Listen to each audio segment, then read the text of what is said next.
নবীজি বলেছেন আমরা যদি মরেও যাই আমাদের গায়ের গোশত যদি পাখি এসে খাওয়া শুরু করে তোমরা নামবে না এখান থেকে। বুঝতে কমান্ড, এটা হচ্ছে একজন নেতার আনুগত্য কমান্ড। নেতার আনুগত্য কত বড় জিনিস দেখেন। যখন যুদ্ধ শুরু হয়ে গেল হামজা রাদিয়াল্লাহু আনহু অন্যান্য সাহাবীরা বীর বিক্রমে যুদ্ধ করলেন, অল্প কিছু সময়ের মধ্যেই কাফেররা পালানো শুরু করলো। যখন মুসলিমরা বীর দর্পে যুদ্ধ করে কাফেররা পালিয়ে যায় না, যায় না? মুসলিমরা সবাই ঐক্যবদ্ধ যদি হতে পারতো, কোনো কাফেরের শক্তি ছিল না ইসলামের দিকে চোখে তাকায়।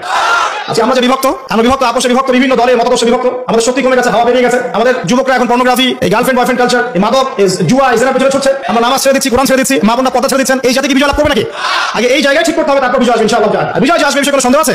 কোনো সন্দেহ নাই। আমরা না পারলে আল্লাহ পাক অন্য জেনারেশনকে নিয়ে আসবে। ওই জেনারেশন না পারলে তারপরের জেনারেশন পাবে। তারাও যদি না পারে, আমাদের দ্বারা যদি কোনো কাজই না হয়, আল্লাহ পাক অমুসলিমদেরকে হেদায়েত দিয়ে ইসলামে নিয়ে আসবেন, তাদের হাত দিয়ে বিজয় দিবেন ইনশাআল্লাহ। পৃথিবী সভ্যতা শুরু হয়েছিল একজন নবী দ্বারা, ইসলাম দ্বারা। সভ্যতা শেষ হবে ইনশাআল্লাহ তাআলা একজন নবী দ্বারা। সেই নবীর নাম কি? নবী ঈসা ইবনে মারইয়াম। মারা গেছেন না জীবিত আছেন?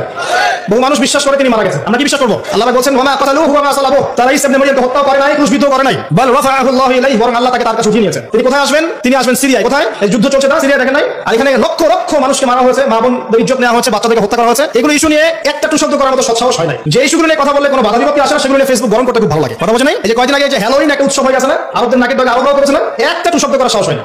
একটু শব্দ করলে সমস্যা, সাপোর্টটা কমে যাবে তো। তারপরে 2013 থেকে 22 পর্যন্ত ইয়েমেনের প্রায় 3.5 লক্ষ মানুষকে হত্যা করা হয়েছে, যার মধ্যে 60% হচ্ছে শিশু। এই ইস্যু নিয়ে একটা কথা বলার মতো সাহস ঘন্টার হয়নি। আর কি অসংখ্য ইস্যু আছে পুরো মুসলিম বিশ্বে, যেখানে তাকাবেন সত্যিকারের মুসলিম রাষ্ট্রে নির্যাতিত, নিপীড়িত, অর্থনৈতিকভাবে হোক, সামাজিকভাবে হোক, আপনার পারিবারিকভাবে হোক, ধর্মীয়ভাবে হোক, বিভিন্নভাবে তাদেরকে হ্যারাস করা হয়েছে। এই মাজলুমদের পক্ষে কথা বলার মতো সৎসাহস হয়। কোন ইস্যুগুলো নিয়ে কথা বলতে পছন্দ হয়? ছোটখাটো যেগুলো নিয়ে কথা বলতে মজা পাওয়া যায়, দুটো লাইন কমেন্ট করা যায়, কাউকে অপদস্থ করা যায়, কারো ইজ্জত ধুয়ে দেওয়া যায়। বাস্তবতা কি জানেন? বাস্তবতা হচ্ছে আল্লাহ রাব্বুল আলামিন যখন কাউকে কবুল করে নেন, সারা দুনিয়া মিলেও তার কোনো ক্ষতি করতে পারে। আরেকটা বড় কথা বলি, মানুষের একটা কথা আছে যে স্পিরিচুয়াল প্রেজেন্স, মানে আধ্যাত্মিক উপস্থিতি বলে একটা কথা আছে। মানুষের ব্যক্তিগত প্রেজেন্সের চাইতে স্পিরিচুয়াল প্রেজেন্সটা অনেক বেশি ইম্পর্টেন্ট।